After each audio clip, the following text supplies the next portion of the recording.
Now, on to our feature presentation, Understanding and Managing SharePoint Security. As so many of us know all too well, today's SharePoint environments empower users to communicate and share information on a level not seen in the past. With that level of empowerment, there's also been a dramatic increase in the need to protect more sensitive information, manage storage, keep a rounded and purposeful taxonomy, and just know what's happening in the SharePoint realm. In order to grab hold of this understanding, you first got to grab hold of an in-depth understanding of the underlying SharePoint security. This includes investigating and understanding all levels in which access and actions can take place inside your environment. We'll cover these aspects and more. From that level of understanding, we will then apply some simple management concepts that will better your environment and keep you on track for future growth. Ethan Birch has worked as a specialized SharePoint developer since early 2002. His SharePoint expertise includes designing both large and small SharePoint architectures, web part design and development, custom site definitions, and more. Ethan's renowned development proficiency stems from a career of real-world consulting experiences with such firms as the NFL, Air Force, Microsoft, Dell, and many more. His work with iDev Factory and the market-breaking release of the Universal SharePoint Manager earned him the notorious status as a SharePoint security expert developer. Welcome, Ethan. Okay, great. Thanks, Sean. Today, like Sean said, we're going to be covering SharePoint security, taking a little bit of deep dive in there to really get a good understanding on SharePoint security. We have a question feature, like Sean mentioned. If you want to ask questions while I'm giving this, go ahead and type your question in. Some of them will be answered during that time. At the end, we'll also open it up to questions. We'll actually be answering the questions then as well, too.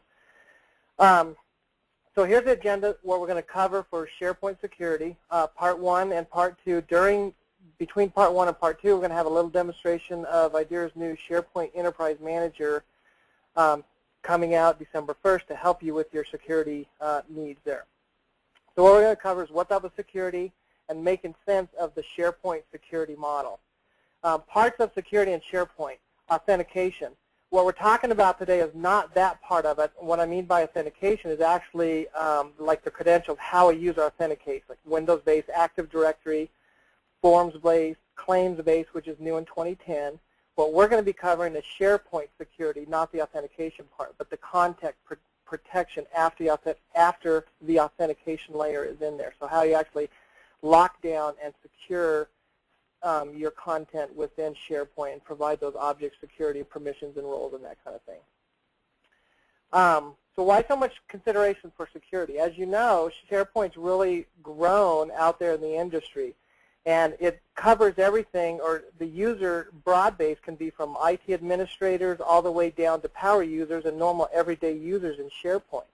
So it can quickly grow and get out of hand on you, and that's why you really need to understand what's up with SharePoint security to take into account like governance and compliance and HIPAA mandates and just general legalities on a day-to-day business need to secure your SharePoint environment and the content that you put in SharePoint. Besides security, why so much consideration for the security part of it? The taxonomy in your SharePoint environment, for instance, can get way out of control. You can stand up site collections, give access out to that or full control out to that, and all of a sudden you could wind up with a couple hundred or a couple thousand sites within there, and where is that security taking place, at what level, from the site collection to the site aspect to the list aspect, all the way down to the item access. No control on permissions there, deleting data, excessive sites, administration ties, time consumption, how much time does it actually take you to manage this type of stuff, depending on how big the environment is, how much security you want to implement, and that kind of thing. A lot of people don't have any idea on the size. When we're asking a lot of customers how big is your environment, a lot of times they don't know because the SharePoint size environment taxonomy and then going down to security has gotten way out of control on them. That's really the importance of why you really need to understand what happens. You can quickly get security out of control from the standpoint of you really don't know who has access to what or how they can access, or they might not be able to access and you don't know why. Depending on how you set up security, what layer you go at, this can play an impact in performance as well. If you have lots of lists out there, and they all have unique security, that can play a big performance in the site that you go to or the site that it's housed in. So that's another thing why you need to consider that on the security aspect, permission aspects in SharePoint there as well. How do you get a handle on this? And that's what we're going to, the first step to understanding this is really getting a handle and understand how the security works, getting a real good handle, and really understanding how SharePoint handles the security layer and what different levels in that aspect. And that's what we're going to dive into here today. So the SharePoint security model. The SharePoint security model pretty much applies the same from 2007 to 2010. The really only difference there is they have claims-based authentication in 2010, and we'll touch on that briefly in a little bit later on in the slides. But the model itself, how you grant access, the permission levels of roles, that kind of thing, are pretty much the same from 2007 to 2010. There's 4 basic elements that compromise the security model. You have access scenarios, permission levels, permissions, and then SharePoint objects, and we'll explain in more detail what those are. So access scenarios, how someone can access an object.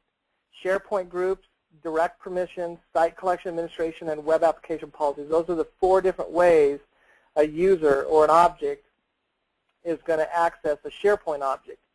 The permission levels, formerly called roles in the 2003, the permission levels now, those would be like full control, contribute, and they pull from the available permissions bucket.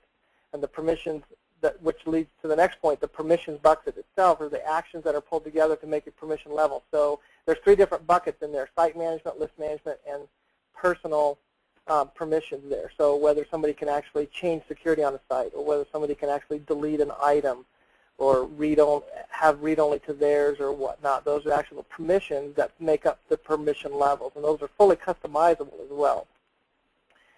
The point of SharePoint objects to secure is you can secure from a web application level, a site collection level, site level, list library level, and item level. Some people argue there's a farm level, and that is true. You have farm admin access, but that farm admin access doesn't necessarily give you access to everything. It gives you access to central administration and stuff, and then from there you can give yourself access, obviously. But when you're actually going to go down and secure content, those are the 5 different levels that you can do, from a web application, site collection, sites, list, libraries, and items.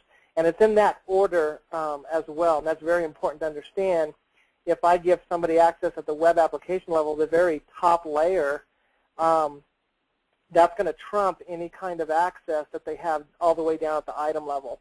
For example, real-world scenarios is you can actually give somebody deny permissions at the web application level. I've had this scenario come up a couple times where they wanted to lock a user out, or whatever the reason was. They go in and give somebody deny permissions. They forget about that, and then they go down to a site or list and grant them permissions down at that level, and they're still not able to get that, and they can't figure out why, because they gave them a deny permission at the web application level. And likewise, the other scenario works as well. You can grant somebody full access or full read at the web application level or site collection level, and then you think you're taking away access all the way down to site, list, or item level, and they can still get in, and you're trying to figure out why.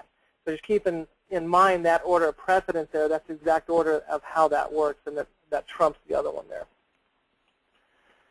SharePoint objects, like we were just explaining about, secures a web application, site collection, site list, and items. So the web application can contain 1 or more site collection, 1 or more content databases unique by URL.